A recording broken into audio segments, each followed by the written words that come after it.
Hi all, Mads Barnkop from Kaizer Power Electronics. Today we are testing the UD3 driver with live music from MIDI files and SID files. So let's get rocking.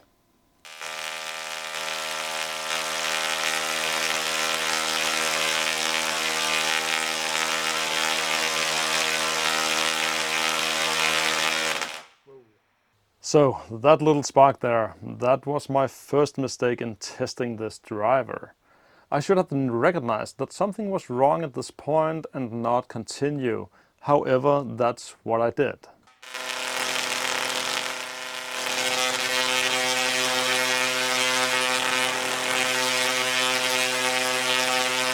And the result of continuing was this silent death.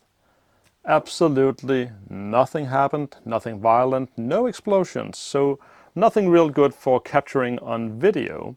But luckily the flight capture mode or flight recording capture mode on the UD3 program on the PC captured some interesting waveforms while this happened. Unfortunately, I could not record it directly on screen. Somehow that just froze up and I did not get any live video of the data, so I will probably use some low-tech solution next time and just video directly on my PC screen instead.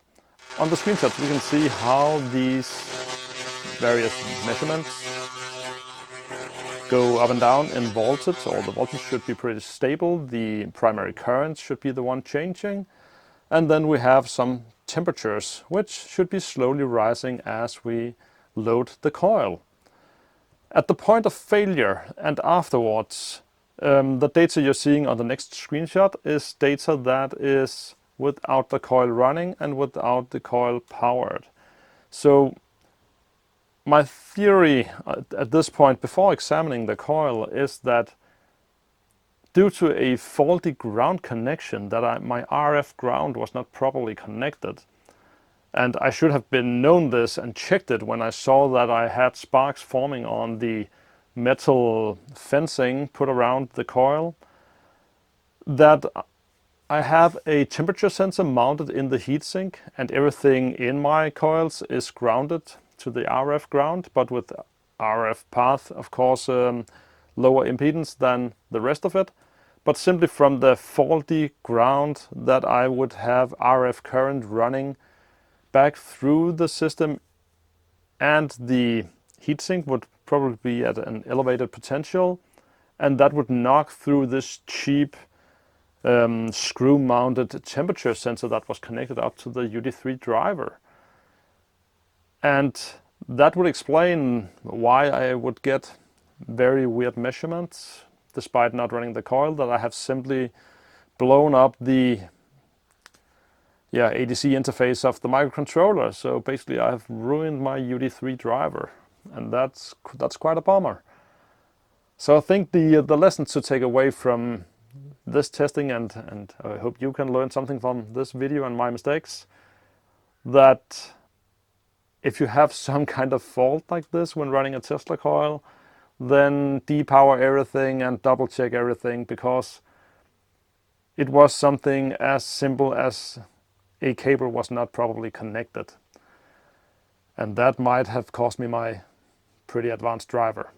This brings me back in the lab again, and I have my Tesla coil sitting here. The driver's up and running, connected to the laptop. Tesla terminal's up and running, and now data is stable. I am not seeing the weird interference analog signals that you saw on the screenshots. So I'm no longer suspecting that it's the heatsink temperature sensor, but probably maybe the DC bus. So now I will have to power up the coil in order to fault find on that. But let's get closer with the camera and see what kind of issues it could be. My first suspicion was this stud mount temperature sensor, which was mounted inside the heatsink like this. So any transients going in from the RF ground and making its way here could maybe do a punch through the isolation in this one and cause high voltage into the ADC of the driver. But this actually measures a pretty normal temperature right now, so suspicion is no longer on that part. Right now we can see the green and the red graph, which is the two temperature sensors, and I will just try to heat them up with my fingers now. And we should see the red one rising first, and then the green one. Might be a bit harder to see the green one as it's going against the background of the graph. We can see they are both rising up now, and we don't have any weird jumping up and down. It was something like 5, 10, 20 degrees jumps at a time. So certainly not seeing the instability right now as I did back then.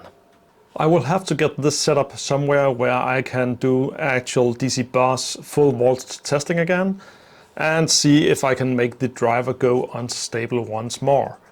But time is not in my favor right now, so I will conclude what I can't conclude in this video, other than more testing is needed.